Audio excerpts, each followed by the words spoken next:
हाय friends, Indian Premier League 2024 का जो match खेला जाएगा 24 अप्रैल को शाम को 7:30 बजे। ये मैच खेला किसके बीच जाएगा? ये मैच खेला जाएगा Delhi Capitals versus Gujarat Titans के बीच मैच खेला जाएगा। बात करूं दिल्ली और गुजरात कितनी मैच खेल के आ रही हैं। गुजरात 8 मैच खेली है जिसमें से 4 जीती है, 4 हारी है। और दिल्ली भी 8 मैच खेली जिसमें से 3 जीती है, 5 हारी है। तो अगर दोनों की एवरेज देखा जाए तो अभी गुजरात स्ट्रॉन्ग है दिल्ली से। लेकिन ये मैच कहाँ हो रहा है? ये मैच दिल्ली के होम ग्राउंड पे हो रहा है। वेन्यू है अरुण जेटली स्टेडियम दिल्ली। दिल्ली में एक मैच ऑलरेडी पहले हो चुका है, यहाँ पे ज़्यादा मैच नहीं हुए हैं, एक ही मैच हुआ है। ये दूसरा मैच खेला जाएगा यहाँ पे अरुण जेटली स्टेडियम दिल्ली में। दिल्ली और हैदराबाद का एक मैच हुआ था इसी ग्राउंड पर, पहला मैच जो हुआ था। तो हैदराबाद ने 266 रन बनाए थे, 7 विकेट गिरा था हैदराबाद का। क्योंकि हैदराबाद इस समय बैटिंग ज़बरदस्त कर रही है। वो कैसा भी पिच हो, कैसी भी ग्राउंड हो, वहाँ पे अच्छा खासा स्कोर दे रहे हैं। 260 270 तो पहुँचाए दे रहे हैं। तो यहाँ पे 266 रन बनाए थे, 7 विकेट गिरा था। दिल्ली 199 बना पाए, 200 भी नहीं बना पाए। दिल्ली का 10 विकेट गिर गया था। 67 रन से हैदराबाद जीत गई थी। लेकिन यहाँ की जो ओवरऑल की बात करूँ, ओवरऑल जो भी टॉस जीतता है पहले बॉल फर्स्ट करता है। यहाँ पे अरुण जेटली स्टेडियम दिल्ली में ओवरऑल मैच की बात कर रहा हूँ मैं, एक या दो मैच की बात नहीं कर रहा हूँ। ओवरऑल चाहे यहाँ पे ओडीआई हुआ है, चाहे टेस्ट हुआ है, चाहे वो T20 हुआ है, चाहे इंटरनेशनल T20 हुआ है, सारी की बात कर रहा हूँ। ओवरऑल बॉल फर्स्ट वाले जीतते हैं। लेकिन वुमेंस का जो मैच हुआ था टाटा प्रीमियर लीग का, जो उसमें वुमेंस का हुआ था, उसमें भी कुछ मैच जो है बैट फर्स्ट वाले जीते थे और कुछ मैच बॉल फर्स्ट वाले जीते थे। दोनों आंकड़े थे। तो इसीलिए मैं कह रहा हूँ यहाँ पे देखो, हैदराबाद तो स्ट्रॉन्ग थी दिल्ली से। तो हैदराबाद ने 266 रन की पारी बना दी और दिल्ली यहाँ पे 199 बना पाई। गुजरात और दिल्ली के बीच, दिल्ली के पास भी अच्छे बॉलर हैं, गुजरात के पास भी अच्छे बॉलर हैं। गुजरात के पास बहुत अच्छे हिटर नहीं हैं, न दिल्ली के पास बहुत अच्छे हिटर हैं। तो इसीलिए ये दोनों जो मैच होगा ना, ये टक्कर का मैच होगा इस ग्राउंड पर, अरुण जेटली स्टेडियम में। उस टाइम पे, टॉस टाइम पे बहुत ध्यान देना है। टॉस टाइम पे क्या कर रहे हैं, बैट फर्स्ट कर रहे हैं कि बॉल फर्स्ट कर रहे हैं। हो सकता है कि इस बार जो भी टॉस जीते बैट फर्स्ट करें, क्योंकि वुमेंस के मैच में देखा गया था शुरुआत के दो तीन मैच लगातार बैट फर्स्ट वाले जीते थे। उसके बाद फिर क्या हुआ, 3 मैच के बाद से फिर पिच कंडीशन चेंज हो गई, तब वहाँ पे बॉल फर्स्ट वाले जीतने लगे। लेकिन ओवरऑल जितनी मैच हुए वहाँ पे बॉल फर्स्ट वाला का ही आंकड़ा है ये चीज़ें। अब यहाँ पे हैदराबाद और दिल्ली का मैच हुआ तो उसमें सबसे बेस्ट कौन थे? दिल्ली की तरफ से सबसे बेस्ट कुलदीप यादव 4 विकेट ले गए थे। बहुत मार पड़ी शुरुआत में, उसके बाद 4 विकेट निकाले अकेले अपने दम पे। मुकेश कुमार 1 विकेट ले गए थे। अक्षय पटेल को 1 विकेट मिला था। ये विकेटें थी दिल्ली के जो बॉलर हैं ये ले गए थे। उसके बाद यहाँ पे सबसे ज़्यादा रन कौन बनाया था? जैक फ्रेजर 65 रन की पारी खेले थे, ज़बरदस्त। सबसे कम बॉलों में अर्धशतक मारने वाले प्लेयर हैं टाटा आईपीएल में। फिर उसके बाद अभिषेक पोलर की बात करूँ, 42 इम्पैक्ट प्लेयर बन के आए थे। ऋषभ पंत 44 रन। ये इनके देखो, ये इनके 3 बैट्समैन ज़बरदस्त फॉर्म में थे। उसके बाद ये 3 इनके बॉलर। तो ये दिल्ली के ये 6 बंदे जो सबसे टॉप की पिक रहे, क्योंकि हैदराबाद के साथ मैच हुआ था।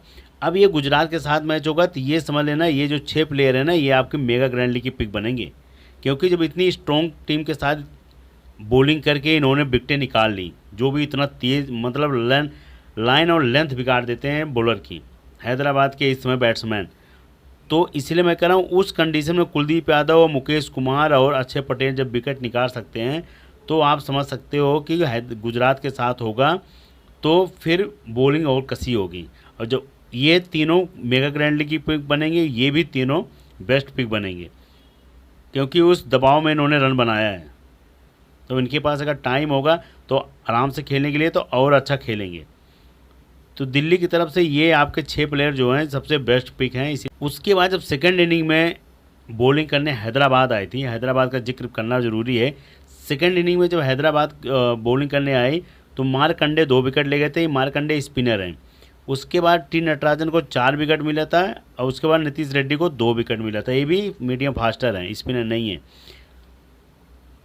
ऑलराउंडर मिलेंगे आपको। मारकंडे सेकंड इनिंग में 2 विकेट ले गए हैं मारकंडे।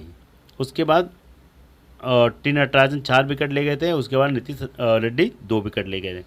अब टी नटराजन और नीतीश रेड्डी को क्यों विकेट मिले? क्योंकि रन इतना ज़्यादा बन गया था, इन पे हिटिंग करना ज़रूरी था।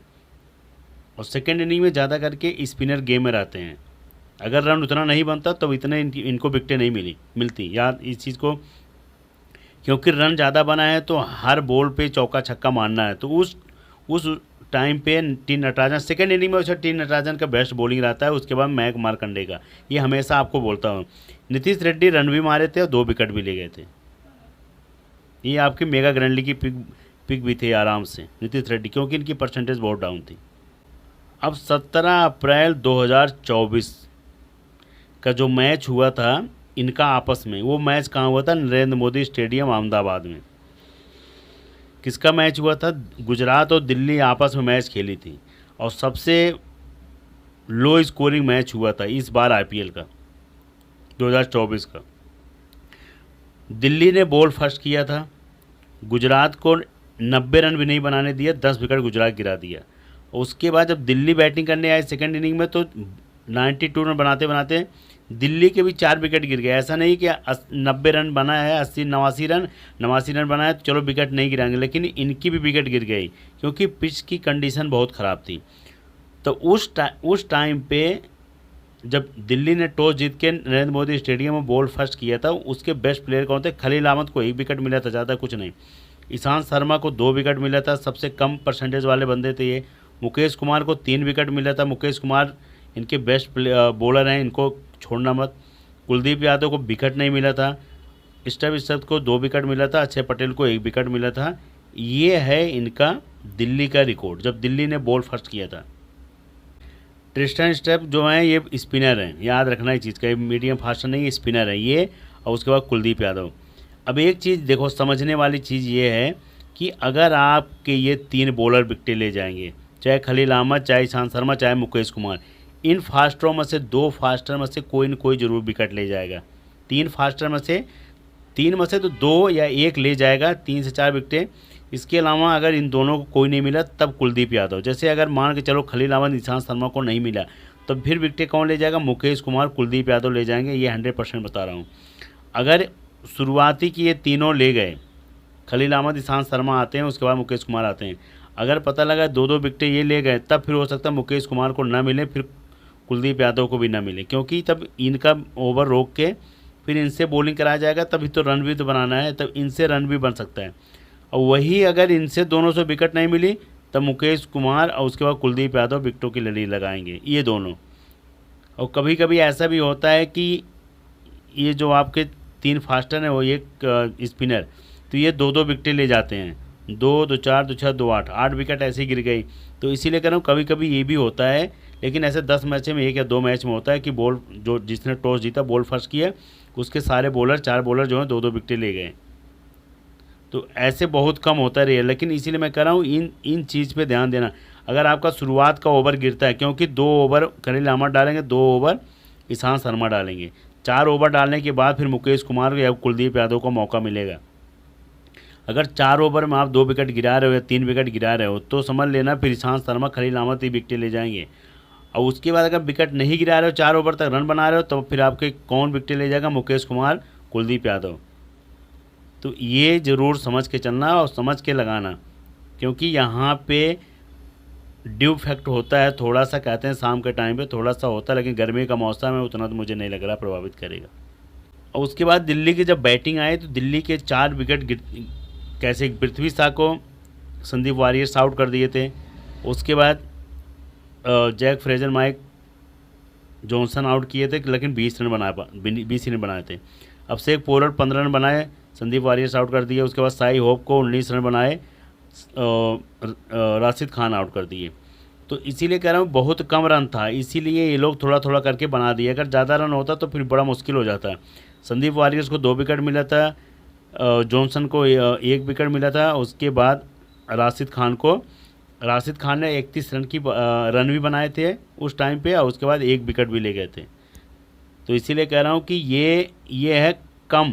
अगर मान के चलना 150 का 160 का एवरेज दिए होते तो मुझे नहीं लग रहा है कि दिल्ली जीत पाती, क्योंकि 80-90 रन में ही 4 विकेट गिरा दी थी और ज़्यादा कोई रन भी नहीं बनाया था, 7 रन, 20 रन, 15 रन ऐसे था। तो इसीलिए मैंने आपके सामने सारा आंकड़ा दिखा दिया। अगर संदीप वारियर्स खेलेंगे, बॉल फर्स्ट में आजमा लेना इनको, क्योंकि इनके खिलाफ बेहतरीन प्रदर्शन है, 2 विकेट ले गए हैं और राशिद खान तो टॉप की पिक रहेंगे, तो ये चीज़ ध्यान देना। इसीलिए कह रहा हूँ कि आपको, इसीलिए मैंने आंकड़ा दिखा दिया है कि जब दिल्ली बैटिंग करने आई थी तो उनके क्या प्लेयर,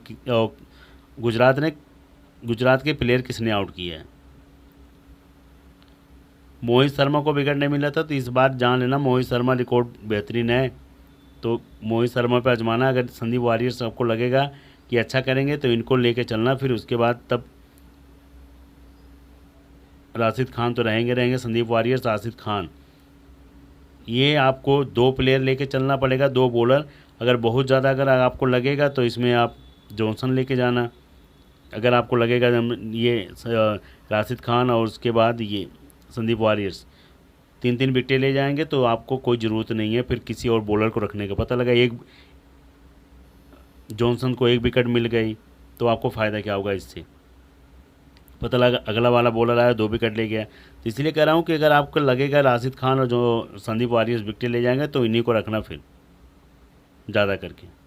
अब जो दिल्ली की जो टीम है, दिल्ली की टीम से सबसे जो देखो, डेविड वार्नर सब में रहेंगे, पृथ्वी शाह सब में रहेंगे, जैक फ्रेजर, माइक सब में रहेंगे, क्योंकि इन्होंने इतना तेज़ी से रन बनाया तो इनकी परसेंटेज भागी है। अब से पोरल पे नज़र रखना, क्योंकि इनको इम्पैक्ट प्लेयर में लाया जाता है तो थोड़ा सा इन पे आदमी डरता है, तो इनकी परसेंटेज इनको सेलेक्ट करने में थोड़ा सा डरता है। तो इसलिए कह रहा हूँ ये मेगा ग्रैंडी की पिक बनेगी, अब से पोरल ध्यान देना। उसके बाद ट्रिस्टन स्टेप पे ध्यान देना, स्पिन ट्रैक हुआ हल्का सा तो फिर पता लगा ये भी विकेट ले जाएंगे। ये आपके अभिषेक पोरल और ट्रिस्टन स्टेप 2 विकेट, 2 बैट्समैन ये आपके बेस्ट रहेंगे। अक्षय पटेल का भी थोड़ा सा रिदम डाउन हुआ है, अक्षय पटेल को आजमा लेना, इस ग्राउंड पे इनका रिकॉर्ड अच्छा है। उसके बाद खलील अहमद तो सब रखेंगे। अगर आपको लगेगा मुकेश कुमार और ईशांत शर्मा लेके चल सकते हो, अगर नहीं तो खलील अहमद, अगर हल्का सा ball in swing out swing हुई, थोड़ा सा मदद मिली तो खलील अहमद ज़बरदस्त बॉलिंग करेंगे। फिर खलील अहमद, फिर क्या करना है, खलील अहमद, कुलदीप यादव लेके चलना। फिर तब आपको ईशान किशन और मुकेश कुमार मत ले चलना, कुलदीप यादव, खलील अहमद, ये 2 बॉलर रख लेना। अगर आपको लगेगा खलील अहमद कुछ नहीं करेंगे तो ईशांत शर्मा और मुकेश कुमार लेके चलना, यही आपको करना है बस, इसके अलावा कुछ नहीं करना है। और जो मेगा ग्रैंड की पिक रहेंगे, देखो इसमें नोरजे तो बहुत कम रखेंगे, लेकिन कुलदीप यादव सब में रहेंगे। उसके बाद खलील अहमद और ईशांत शर्मा, खलील अहमद की परसेंटेज ईशांत शर्मा के कम है, खलील अहमद की अगर 50 होगी, ईशांत शर्मा की 25 होगी, याद रखना इस चीज़ का। तो आपके ईशांत शर्मा एक पिक हो जाएंगे और दूसरी पिक अक्षय पटेल भी रहेंगे, हेड टू हेड में तो रहेंगे लेकिन मेगा ग्रैंड लीग में कम रहेंगे। और उसके बाद ट्रिस्टन स्टब, उसके बाद फिर अभिषेक पोरल, ये रहेंगे, क्योंकि जैक फ्रेजर और डेविड वार्नर, पृथ्वी शाह, ऋषभ पंत, ये सब टॉप की पिक रहेंगे। ये सब मेगा ग्रैंड लीग और हेड टू हेड सब में रहेंगे। तो जो मैं आपको की प्लेयर की बात किया हूँ कि अगर आप 2 टीम बना रहे हो तो 2 टीमें ये रोटेट कर लेना, ये आपके बेस्ट प्लेयर बन के आएंगे उभर के। अब बात करूँ गुजरात का जो टीम का स्कोर है, गुजरात की टीम के स्कोर में देखो, शुभमन गिल सब में रहेंगे, मैथ्यू वेड खेल नहीं रहे कि मैच में खेले मौका मिला, साई सुदर्शन सब में रहेंगे, केन विलियमसन अगर खेलेंगे तो हो सकता है तो ये इनकी भी परसेंटेज जाएगी। उमर जाई को जब मौका मिला कुछ कर नहीं रहे, हो सकता है इसमें भी फिर मौका मिले इस बार। डेविड मिलर, अब इसमें आपको क्या देखो, साई सुदर्शन, शुभमन गिल ये सब में रहेंगे। अगर केन विलियमसन खेलेंगे तो इनकी परसेंटेज थोड़ा कम रहेगी, तो उठा लेना, पिक कर लेना डेविड मिलर, ये 2 आपके बेस्ट रहेंगे, केन विलियमसन और डेविड मिलर, नहीं तो उमर जाई। अगर केन विलियमसन नहीं खेलेंगे तो उमर जाई, डेविड मिलर, ये आपके मेगा ग्रैंडी की पिक बन के आएंगे, क्योंकि इनको सब पिक करेंगे, सारे पिक करेंगे, शुभमन गिल और साई सुदर्शन को। तो उमर जाई और डेविड मिलर आपकी मेगा ग्रैंडी की पिक रहेंगे। राशिद खान को सब रखेंगे सब में। फिर उसके बाद आप तेवतिया, राहुल तेवतिया को अगर मौका मिलता है तो इनकी तो रख लेना, हर टीम में 1-8 टीम में, अगर आपको लगेगा बहुत जल्दी विकेट गिरेगा तब। अब बॉलिंग से साई किशोर ने भी लास्ट में अच्छा खासा 3 विकेट ले गए थे, और उसके बाद मोहित शर्मा इनके बेस्ट रहेंगे, और उसके बाद यहाँ पे राशिद खान, मोहित शर्मा इनके बेस्ट बॉलर हैं। और उसके बाद बहुत ज़्यादा अगर आपको लगेगा तो जॉनसन से लेके चलना, नहीं तो उमेश कुमार को मौका तो मुझे नहीं लग रहा मिलेगा। यही हैं 2, 3, 4 प्लेयर जिनको मैंने आपको बोला हूँ, क्योंकि उमर जाई इनके मेगा ग्रैंड लीग की पिक बनेंगे, बता रहा हूँ। उसके बाद डेविड मिलर, ये दो जरूर प्लेयर लेके चलना, क्योंकि इनका रिकॉर्ड बहुत बेहतरीन है। कब किसके बल्ले से रन आ जाए, कब किसके बॉल से विकेट गिर जाए, ये कुछ पता नहीं होता है। अब बात करूँ दिल्ली और गुजरात की जो टीम है, दिल्ली की तरफ से रहेंगे ऋषभ पंत, डेविड वार्नर, उसके बाद जैक फ्रेजर। ये 3 बैट्समैन रहेंगे। बॉलिंग से रहेंगे अक्षय पटेल, कुलदीप यादव और खलील अहमद। ये 3 प्लेयर रहेंगे बॉलिंग से, जिसमें से अक्षय पटेल बैट्समैन भी है, बॉलर भी हैं। उसके बाद 2 बॉलर कुलदीप यादव और खलील अहमद 2 बॉलर रहेंगे। और गुजरात की तरफ से रहेंगे शुभमन गिल, साई सुदर्शन, उमर जाई, मोहित शर्मा, राशिद खान। ये 5 प्लेयर रहेंगे गुजरात की तरफ से। क्योंकि दिल्ली के होम ग्राउंड पे हो रहा है, हो सकता है दिल्ली इस बार चाहे ना हारे, तो इसीलिए मैं दिल्ली को थोड़ा फेवरेट लेके चला हूँ। अगर आपको लगेगा दिल्ली हारेगी तो उसी हिसाब से फिर आपको गुजरात के प्लेयर थोड़ा सा 1-2 बढ़ाने पड़ेंगे, बस यही है। लेकिन डेविड वार्नर का रिकॉर्ड इस ग्राउंड पर अच्छा है, ध्यान देना। अक्षय पटेल का अच्छा है, साई सुदर्शन को आप कर सकते हो। आपके कैप्टन के कितने परसेंटेज देखो, साई सुदर्शन हो गए, शुभमन गिल हो गए, ऋषभ पंत हो गए, डेविड वार्नर हो गए, 4 ही हो गए, ठीक है। ये आप हेड टू हेड में भी मेगा ग्रैंड लीग में आजमा सकते हो। लेकिन आपके जो बेस्ट रहेंगे एक ये हो जाएंगे, अक्षय पटेल, उमर जाई, कुलदीप यादव, राशिद खान। एक में अगर आपको बहुत आजमाना होगा तो राशिद खान कैप्टन करना, वाइस कैप्टन करना Kuldeep Yadav. Captain vice captain in दोनों। राशिद खान को कैप्टन मैं क्यों कर रहा हूँ, क्योंकि ये रन भी मारते हैं आके, और कुलदीप यादव खाली विकेटें ले जाएंगे। तो कैप्टन वाइस कैप्टन ये भी कर सकते हो, आपकी मेगा ग्रैंड लीग की पिक रहेंगे इन दोनों पे, कुलदीप यादव और राशिद खान पे। अगर फास्टर को विकेटें नहीं मिली तो यही विकेटों की लड़ी लगाएंगे। और उसके बाद इनका भी रिकॉर्ड अच्छा है। उमर जाई को अगर खिलाया जाएगा, पहले मैच में खिलाया गया था, अगर इसमें खिलाया जाएगा तो आजमा लेना। बहुत दिन से विकेटें नहीं ले जा रहे हैं, न बहुत ज़्यादा रन मार रहे हैं, तो हो सकता है इनका दिन हो। सबका अपना टाइम आता है, एक मैच का हमेशा इनको हीरो होता है। ये नहीं रहेंगे हमेशा, यही थोड़ी रहेंगे। साई सुदर्शन, शुभमन गिल हमेशा थोड़ी हीरो रहेंगे, या डेविड वार्नर हमेशा थोड़ी हीरो रहेंगे, या जैक फ्रेजर। तो इसीलिए कह रहा हूँ कोई न कोई एक प्लेयर दिल्ली से भी निकल के आएगा, या एक प्लेयर इनसे भी निकल। हो सकता है कि अक्षय पटेल और उमर जाई निकल जाएँ, अक्षय पटेल दिल्ली से निकल जाएँ और गुजरात से उमर जाई निकल जाए। क्योंकि अक्षय पटेल के बल्ले से रन नहीं आ रहा है, 1 विकेट जो भी मिल रहा है, 1 विकेट 1.5 विकेट, वही 2 विकेट वही है इनका। अब बॉल फर्स्ट में अगर आपको लगेगा मोहित शर्मा, लात कर ठोपर डालते हैं, इनको कैप्टन कर सकते हो। वाइस कैप्टन आप इसमें किसी को कर सकते हो, अक्षय पटेल कर देना, या शुभमन गिल, या साई सुदर्शन, उमर जाई, या राशिद खान, या कुलदीप यादव। आपके पास ऑप्शन ही ऑप्शन है। और उस टाइम पे टॉस टाइम पे टेलीग्राम में टीम मिलेगी। All the best, good luck.